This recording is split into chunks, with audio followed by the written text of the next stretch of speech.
Assalamualaikum warahmatullahi wabarakatuh. Perkenalkan, nama saya Nirwana Lydia dengan NIM 2012 44146 dari kelas PAI 4F. Di sini saya akan menjelaskan hukum waris di Indonesia. Nah, teman-teman pernah kepikiran tidak kalau ada orang kaya yang meninggal di Indonesia, hartanya itu dibagi pakai aturan apa sih? Apakah dibagi rata atau anak tertuanya yang mengambil semuanya? Nah, uniknya negara kita itu punya yang namanya pluralisme hukum. Artinya di Indonesia ini ada 3 sistem hukum waris yang berlaku sekaligus, jadi aturan pembagiannya itu tergantung dari latar belakang agama dan suku si pemilik harta. Nah, mari kita lihat satu persatu. Sistem hukum yang pertama di Indonesia itu, yang pertama itu ada hukum waris Islam. Nah, aturan ini otomatis berlaku untuk seluruh warga negara Indonesia yang beragama Islam. Nah, sumber hukumnya itu dari mana? Dari Al-Quran dan diatur rapi di negara kita lewat KHI atau kompilasi hukum Islam. Adapun ciri khas hukum Islam ini adalah yang pertama itu porsinya sudah pasti. Nah, alias sudah dipatok dari sananya. Jadi kita itu tidak bisa asal tebak-tebakan. Teman-teman pasti sering dengar kan formula pembagian 2:1. Ya, di hukum Islam anak laki-laki itu dapat 2 bagian dan anak perempuan itu hanya mendapat 1 bagian. Nah, kenapa begitu? Karena di negara Islam, laki-laki punya kewajiban moral untuk menafkahi keluarganya, sedangkan perempuan itu tidak ada kewajiban untuk menafkahi keluarganya. Nah, dan di sistem ini kalau si pemilik harta mau bikin wasiat untuk orang luar, misalnya untuk panti asuhan, itu ada batasnya. Maksimal cuma boleh 1/3 dari total hartanya. Sisanya itu harus tetap kembali ke keluarga inti. Nah, itu tadi penjelasan tentang hukum waris Islam. Sekarang yang kedua yaitu hukum waris di Indonesia itu ada hukum waris perdata atau sering disebut hukum waris barat. Disebut hukum barat atau BW. Nah, hukum ini peninggalan zaman Belanda. Biasanya hukum ini dipakai oleh teman-teman kita yang keturunan Tionghoa, Eropa, atau siapa saja yang tidak tunduk pada hukum Islam maupun hukum adat. Nah, adapun di hukum perdata ini, prinsip utamanya itu adalah keadilan sama rata. Tidak peduli kamu laki-laki atau perempuan, anak sulung atau anak bungsu, semua anak kandung itu dapat porsi yang persis sama. Nah, selain itu di sistem ini juga, surat wasiat itu sakti sekali. Pemilik harta bebas menunjuk siapa saja untuk menerima hartanya lewat surat wasiat. Nah, tapi tunggu dulu, hukum perdata itu tetap melindungi anak kandung lewat aturan yang namanya legitimate property atau bagian mutlak. Jadi, si ayah itu tidak bisa kasih seluruh hartanya ke orang lain sampai anak kandungnya itu tidak kebagian sama sekali. Nah, itu tidak boleh. Nah, anak kandung itu tetap punya hak yang dilindungi undang-undang. Nah, kemudian yang terakhir, sistem hukum waris di Indonesia yang berlaku itu adalah yang ketiga yaitu hukum waris adat. Nah, ini hukum waris adat ini adalah hukum waris yang unik dan Indonesia banget. Aturannya itu tidak tertulis di buku undang-undang negara, melainkan hidup di dalam tradisi atau suku masing-masing, karena suku kita ini dari Sabang sampai Merauke itu beda-beda. Hukum adat ini dibagi menjadi 3 gaya. Yang pertama gaya bapak atau patrilineal. Nah, ini contohnya itu di suku Batak atau Bali. Di sana, anak laki-laki yang menjadi ahli waris utama karena mereka yang meneruskan marga atau garis keturunan keluarganya. Nah, kemudian yang kedua ada gaya ibu atau matrilineal. Nah, ini kebalikannya. Contohnya itu di suku Minangkabau. Garis keturunannya itu lewat ibu. Jadi harta pusaka tinggi biasanya turun ke anak perempuan. Kemudian yang ketiga, gaya kebapakan atau bilateral. Nah, ini yang paling fleksibel, contohnya di suku Jawa atau Sunda. Posisi anak laki-laki dan perempuan itu setara. Jadi biasanya hartanya itu dibagi sama rata. Jadi jadi kesimpulan dari hukum waris Indonesia yang berlaku 3 itu, nah, kalau kamu orang Islam, pakailah hukum Islam 2:1. Kalau kamu tunduk pada hukum nasional atau barat, pakailah hukum perdata. Itu sama rata kan pembagiannya. Dan kalau kamu masih memegang erat tradisi leluhur, nah pembagiannya itu mengikuti hukum adat suku masing-masing. Baiklah, langsung saja kita ke pembahasan yang kedua, yaitu asas-asas hukum waris di Indonesia. Setelah kita tahu 3 sistem besarnya, sekarang kita masuk ke materi yang tidak kalah penting, yaitu asas-asas hukum waris di Indonesia. Yang pertama itu ada asas kematian sebagai sebab pewarisan.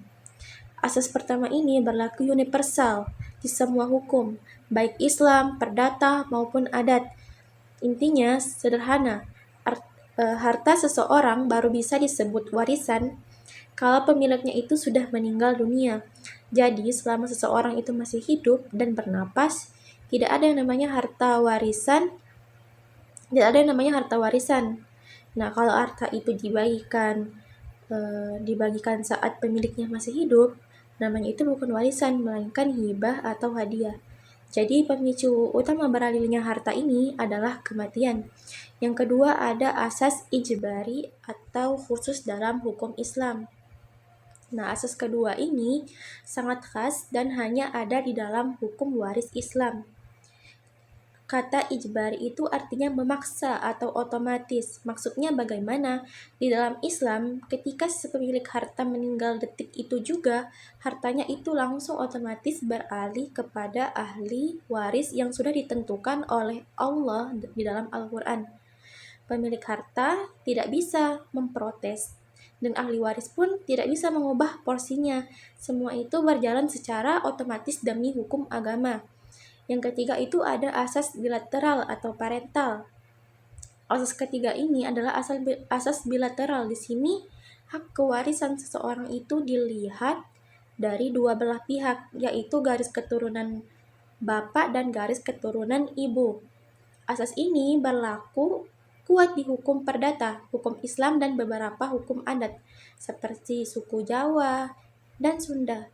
Jadi seorang anak itu berhak menerima warisan dari jalur ayahnya, sekaligus berhak menerima warisan dari jalur ibunya, adil dari kedua sisi keluarganya. Yang kemudian yang keempat itu ada asas individual. Artinya itu harta warisan itu nantinya akan dibagi-bagi sampai menjadi milik perorangan atau individu. Asas ini berlaku mutlak di hukum perdata dan hukum Islam. Jadi setelah dihitung, misalkan si A dapat rumah, terus si B dapat tanah, si C dapat uang, hak kepemilikannya itu terpisah secara mandiri. Berbeda dengan beberapa hukum adat yang sifatnya komunal, di mana satu tanah atau rumah adat itu dipegang bersama-sama oleh satu keluarga besar tanpa dibagi-bagi. Kemudian yang terakhir ada asas keadilan. Asas yang terakhir ini adalah asas keadilan. Namun perlu diingat ya teman-teman, konsep adil di tiap sistem hukum itu bisa berbeda sudut pandangnya. Misalkan di hukum perdata, adil itu artinya kan sama rata, tanpa memandang gender 50, misalkan banding 50 antara laki-laki dan perempuan. Nah, kalau di hukum Islam itu, adil itu artinya seimbang dengan beban tanggung jawab 2:1 antara laki-laki dan perempuan. Nah, kalau di hukum adat, adil itu artinya proporsional sesuai kebutuhan dan peran anak dalam menjaga kelestarian keluarga atau adat. Baiklah, langsung saja kita ke pembahasan yang ketiga, yaitu bagaimana penyelesaian utang pewaris yang ada di sistem hukum Indonesia ini. Nah, bagaimana sebenarnya proses pembagian harta warisan itu dilakukan di Indonesia? Nah, yang pertama itu penyelesaian utang pewaris atau wajib yang didahulukan.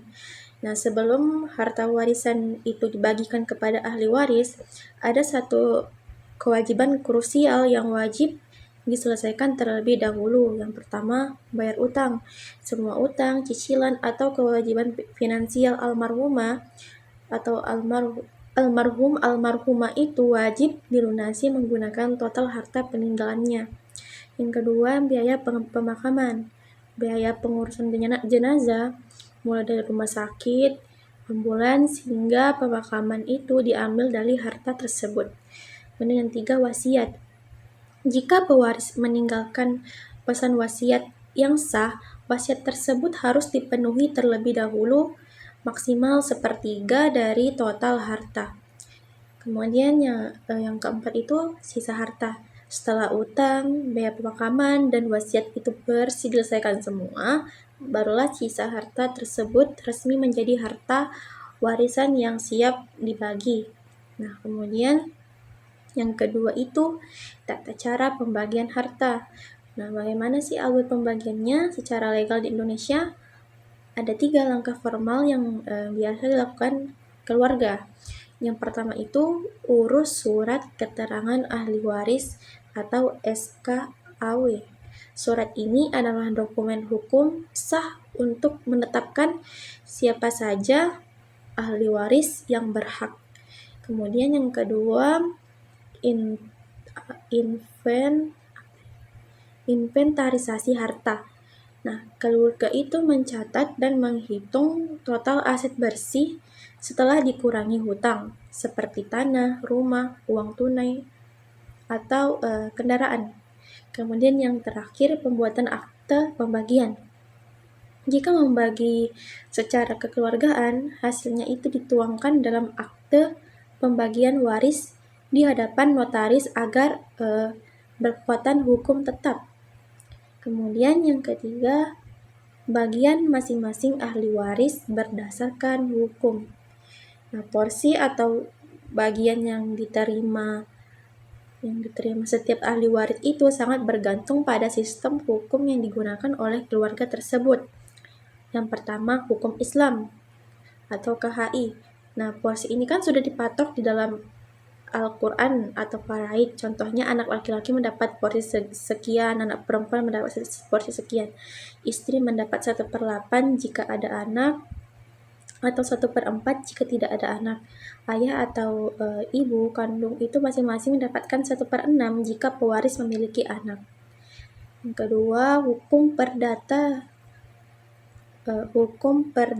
barat atau KUH Perdata membagi ahli waris menjadi 4 golongan prioritas berdasarkan berdasarkan kedekatan darah. Selama golongan 1, suami istri yang hidup terlama dan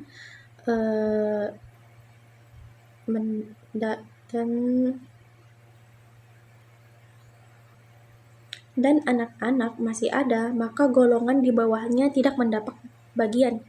Porsi pembagian di setiap golongan yang berhak adalah bagi rata. Yang terakhir ada hukum adat. Porsinya itu sangat bervariasi tergantung sistem kekeluargaan suku tersebut. Sistem patrilineal, keutamaan garis laki-laki seperti bata atau balika, matrilineal, ataupun bilateral. Jadi kesimpulannya, teman-teman, kita tidak boleh langsung membagi harta sesaat setelah pemakaman. Nah, selesaikan dulu hak-hak orang lain atau utang yang melekat pada almarhum atau almarhumah. Baru kemudian hitung porsi ahli waris secara adil menurut hukum yang berlaku. Oh iya, teman-teman, sebelum saya mengakhiri penyampaian materi, saya akan menyampaikan sebuah pantun. Air mengalir menuju muara, sawah menghijau dipenuhi padi. Mari pahami hukum waris di Indonesia agar hak kewajiban terlaksana dengan adil dan pasti. Cukup sekian dari saya. Assalamualaikum warahmatullahi wabarakatuh.